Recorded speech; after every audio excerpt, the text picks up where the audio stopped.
quem falou? Olá pessoal, tudo bem? Aqui quem falou no vídeo hoje. Estou aqui para mais um vídeo de PKXD. E agora eu vou tentar comprar um animal. Acho que eu já tenho muito dinheiro. Não dá. Acredito, dragão. Você não tem muito dinheiro, dá de dragão. Você tem esse dinheiro. E pessoal, sabe o que eu queria fazer? Não importa se você é católico, é espírita, é um evangélico.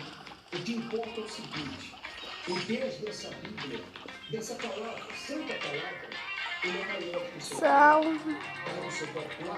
Então, por favor, Eu quero ser uma coisa hilária. vamos falar. Eu vou virar um animatronic. Na verdade, pessoal, vou virar um animatronic.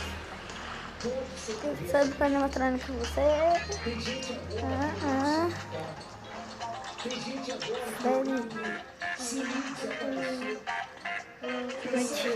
Você o guarda.